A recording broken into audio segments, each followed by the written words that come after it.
Hi viewers, welcome to our first video program for 2012. Happy New Year to all of you. Today we shall learn from Michael on how to practice listening effectively.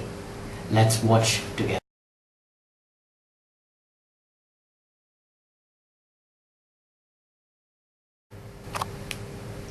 Hi viewers, once again a warm welcome to vocalevo.com.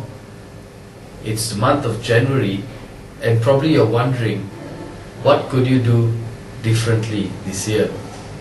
And if you still recall, in my second video I talked about the importance of listening, but I did not explain to you how you could actually practice listening.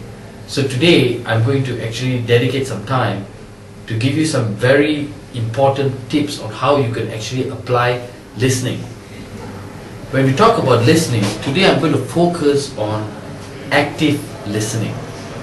Many of you are very familiar with listening. When somebody speaks to you, you nod your head to show that you're listening. But often when you nod your head, it doesn't necessarily mean you're listening. So 3 things that you could do right away at your workplace to show the other party that you're listening. Number 1, I would like to introduce to you this concept called paraphrase. When somebody tells you something, it gives you a list of things that he wants you to remember. Instead of just trying to remember it in your mind, it will be important for you to instill some confidence on the other person by repeating what you had just said. For instance, if your boss came up to you and told you that I need you to work at 7 a.m. tomorrow morning, and I also need you to meet Mr. James Tan at 3 p.m. in the afternoon and have that P&L report completed at 4:30, you would want to paraphrase by quickly saying to him, so boss, you want me to come in at 7 a.m. tomorrow morning, you'd like me to meet Mr. James Tan at 3 p.m. and you also like me to complete the P&L report at 4 p.m. Is that correct? And by doing that, you give an opportunity to the other person to ascertain whether he has given you the instructions correctly and whether you have heard it correctly.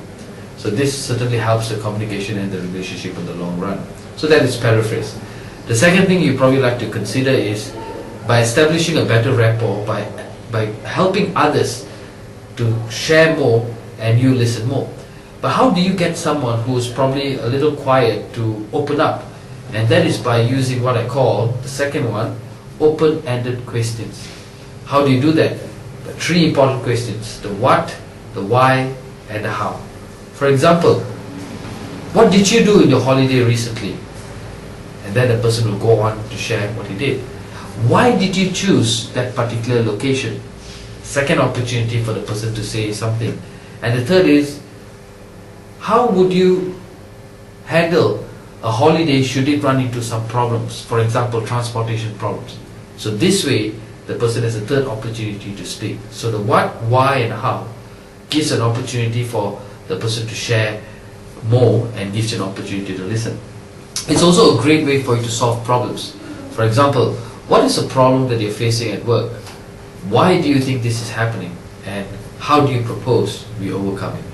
So again, the other party is given an opportunity to speak and you have an opportunity to listen. So that is open-ended questioning. So ladies and gentlemen, I've shared with you the first one, paraphrasing, the second one, open-ended questioning. And the final one I'd like to share with you today would be encouraging. And I think this is very powerful, particularly when you're trying to get close to a certain member at work, or perhaps you are not sure whether you have a good relationship and you want to establish rapport. You might want to use the third concept, which is called encouragement. How do you do that? If, let's say, a friend were to share some ideas and you believe that that idea is a very good idea, it's very important for you to show that person that you appreciate that person's idea. How do you do that? By saying, wow, that's an interesting idea. Excellent, good job, well done, fantastic, fantabulous. Oh, that's a new one, by the way.